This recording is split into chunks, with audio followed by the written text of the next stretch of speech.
Many of you guys really care about this topic. Some of you guys only come to YouTube fragrance content specifically for this topic. It's a hot topic. It is a source of many people's excitement about a fragrance and dismay about a fragrance. And it's so funny how we're not even talking about the scent. We're talking about the performance, which I know affects how you can experience the scent. But it's amazing to me how a fragrance is truly evaluated by so many people based on, does it last all day? Will it be smelled by everyone else? Again, I understand the sentiment. It's just funny when you think about it. When you just stop and think about it, how much emotion can go into strength. I don't know about you, but I chuckle a little bit inside. Anyway, enough of the mini soapbox. We're talking about strong fragrances. I do this video every year, at least for the past few years, and I decided why not do a version for 2025. It seems to be a video that a lot of you guys enjoy. A lot of you guys come to this type of video because of the simple and common dilemma that fresh fragrances usually don't last very long. And this video is to showcase some exceptions to that, not rule, but I guess typical nature. Now, what you consider strong and what I consider strong and what Tim considers strong and what Sally considers strong and what Bartholomew might consider strong, they could all be different things. I'm sure it's become clear that strong is relative. So the 8 fragrances I'm going to share with you are strong in my experience and in my standards. Now, if you're looking for paint peeling, groin gripping, loin drenching performance, you've come to the wrong place, my friend. But if you want to know more about fragrances like that, check out this video. I haven't plugged those videos in a while, but honestly, it's some of my best work I've ever done up to this point. I recommend checking that out if you have no idea what that is. These 8 fragrances, they're strong for me. They're great for summer. That's really all there is to it. They're all going to be linked in the description, so let's dive right into it. In no particular order here, this one I would exclusively save pretty much for the evening. I would not bust this out on a hot summer day at 4 p.m. I think personally that's kind of a mistake, but obviously you do whatever you want. This is one of the newest fragrances from the house of Amouage.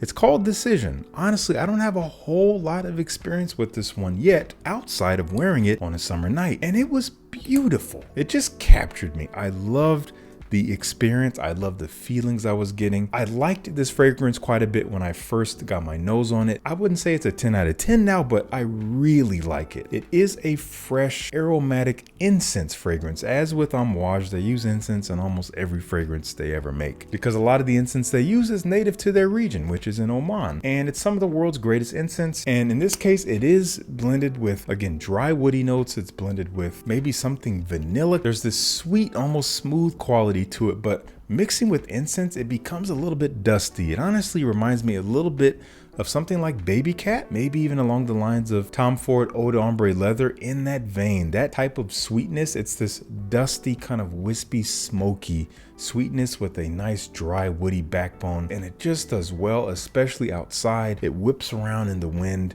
It just smells so beautiful in the air. That is Decision from Amouage. I did recently talk about this fragrance in my top niche fragrances for the summer. This is one that, as I shared in that video, I'm honestly not sure exactly how I feel about it yet. I don't dislike it. I like ideas of it, but the overall wearing experience is honestly a little bit overwhelming for me. It's a little bit too much, which is why it belongs perfectly in a video like this, because some of you guys are looking for this. This is from Orto Parisi. They call this Risvelium, one of their newest releases. It's a great scent. It's like this super musky, woody, intense grapefruit. It's like sharp, juicy, mouth-watering, tart, very musky, just wrapped up, and it just kind of grabs you by the face. It's a beautiful scent profile. There's maybe even a touch of like a pineapple nature. People have been comparing it to a Ventus. Kind of. If you squint, maybe, but it is kind of its own thing. If anything, it's more related to another fragrance from this house. I don't remember the name of it. Has something to do with bergamot. I'll put it right here. I've never tried that one, but to me, it's just too much. This is literally, it will not go off your skin until you scrub it. And even then, it's not going to work the first time you scrub it. It'll be like the next day or the day after.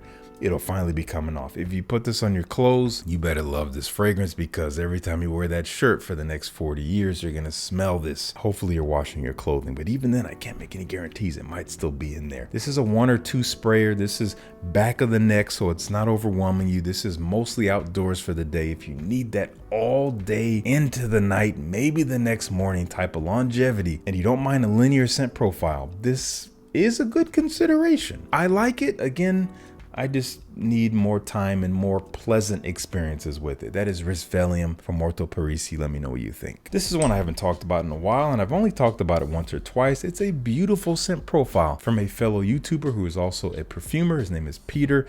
His channel is called Fragrance View. I highly recommend you check him out. He's one of the OGs here. I've always loved his channel, his authentic nature, his candidness, and he has his own brand. He calls it Centauri, and this is one he calls Santalamore. And this is a beautiful, as you can probably tell, sandalwood based fragrance. It's a creamy but kind of dry, dusty sandalwood, maybe multiple varieties of sandalwood in here, but it's very green. There's a freshness, there's a green leaf, kind of foresty air freshness that is the membrane of this pretty intense, rich, slightly creamy, smooth, but yet dusty, somewhat dry sandalwood. I know that might sound a little bit contradictory, but it just works. It goes together like that. It's the perfect amount of sweetness in there. I don't know if it's vanilla or something. It's such a pleasant scent. I love the wearing experience. It is pretty powerful. His fragrances are no slouches. Another 1 to 2, maybe 3 sprayer. Again, maybe morning, maybe evening. Either way, when you put it on, it's going to be with you for a long time, and it's just a very unique scent profile in my experience, especially as far as sandalwood goes. That is Santalamorea. Let me know if you tried it from Centauri. Now, this fragrance is another one of those fragrances along the lines of Risvelium that is a little bit too intense for me. It's actually a little less intense to me than Risvelium, so I can wear it a little bit more easily, a little bit less super thoughtfully. Like, I don't have to really think and strategize about where I'm going, who I'm going to be around, but it's still pretty strong, and it's kind of an odd scent profile. In fact, maybe it balances the scale because it's even a little weirder than Risvelium. This is called Wanderlust. Honestly, I wouldn't say weirder. I would just say more peculiar, maybe more particular. This is from Oman Luxury, and if you like blackcurrant, like everything blackcurrant down to the leaves and the buds and maybe the fruit as well, very green, grassy, slightly fruity but not very sweet blackcurrant. It is fresh. Some people say it smells like fresh cut grass with a little bit of an unripe fruit vibe in there. That's a great way to explain it, but either way, it's intense. It's beautiful, it's captivating. It's one of those fragrances that is so odd, but I can't stop smelling it because it's so definitive. It has an unmistakable personality to it. But for that reason, it's gonna be a little bit polarizing. It's not made for everyone. But if you're looking for strength, I mean, this brand in general, Oman Luxury, they are known for strength, and they do have great quality, robust scent profiles to choose from. Lots of fragrances. And this is one of them. That's Wanderless, one of their fresher offerings. This one's a classic. I've been raving about this fragrance for years. I've actually tapered off a bit over the last couple years because I just talked about it so much, and it got a ton of hype. It's gotten cloned a bunch now. I remember when I was first talking about it, there was not even a shadow of a clone around this fragrance, and now there's probably countless. But it is what it is. This is just the world we live in. This is Ganymede from Marc-Antoine Barrois. I've talked about it a lot. You've probably heard about it a lot. You probably have it. So therefore, I'm not going to talk about it a whole lot. It is kind of this suede, metallic, minerally fresh scent profile. A little bit of an odd vibe in there from Immortelle, which can be a little curry-like. Some people say maple-like. It can put the needle one way or the other for different people, but I think it's a perfect addition to this fragrance. Man, I just love that it reminds me of stepping into a brand new luxury vehicle. It just smells like the interior of that to me. You may not get the same association. That's okay. Either way, you're here for strength. It brings strength, and it smells great, and it's very unique while still being pretty versatile and pretty understandable to most people, as long as you don't spray it 18 times. In fact, as long as you don't even spray it 6 times. I wouldn't even do that much. I do no more than 3, maybe 4, maybe, if I'm gonna be out in an open field for the day. That's Ganymede. Let me know what you think. Newer to my collection, but not new to the market, not new to YouTube. Some people call this one of the most underrated fragrances from this house. I'd love to know, do you agree with that? What are your thoughts on this? This is Galloway from Parfum Lumari, known for its musk. I did just feature this in a musk-centric video, which you can check out up here. Musk spices, woods, clean, laundry-like, spicy and fresh and musky and masculine and easy. It's a simple scent profile. Doesn't change a whole lot on the skin, but it's special enough to have its own little personality to it, and it's so versatile. So versatile. Now be careful, this is a musk bomb in many ways. It's done tastefully here, but there's enough of it to where if you start to overspray this thing, the cleanliness is ruined. Keep it clean, guys. That's Galloway. I did recently feature this in a tropical fruits video. You probably missed that video because not a lot of you guys showed up to that. It's a lovely scent, and it's even lovelier that I'm going to show it to you here because they've recently upgraded the bottle style, and I think I'll be getting the new bottle style in hand, so I'll be able to show you guys up close. And as far as I know, the scent hasn't changed. This is from Loumari. It's Porthole. Definitely their flagship, I would say. It is a beautiful, somewhat aquatic, fruity fragrance. I think there's passion fruit. There's maybe pineapple. There's something just very mouth-wateringly juicy, sweet fruity about it, but still fresh, a little salty and aquatic, maybe some florals in there. That's all I really need to say about it. That's the best way I can describe it. It's a well done, not uber unique, but really well done, quality and well performing fruity aquatic fragrance.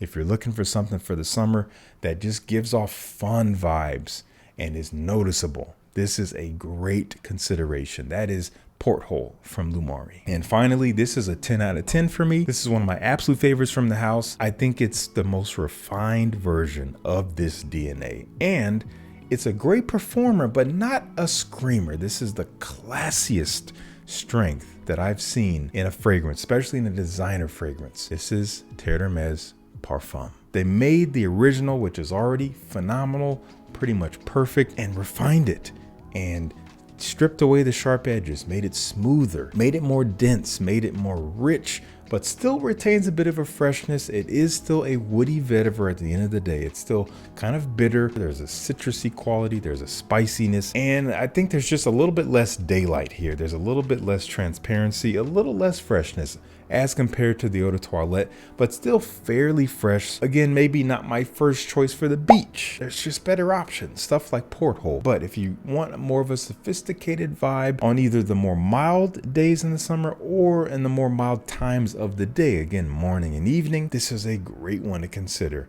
It's not one that's gonna, again, scream off your skin, be super noticeable with crazy projection. Again, it's a parfum. It's a denser concentration. It moves more slowly. It evaporates more slowly. It diffuses more slowly. Therefore, it might project more slowly, but it will last. This stuff lingers on the skin for some time. Again, a total refinement and perfection of the original EDT, at least in this guy's opinion. That is Terre's Parfum, a fantastic strong fragrance with class. For the summertime, I want to know what you think of it or what you think of all these fragrances. Let me know down in the comments. Once again, you can try them for yourself at the links in the description. I want to thank you so much for tuning in. Peace. I'll see you in the next one.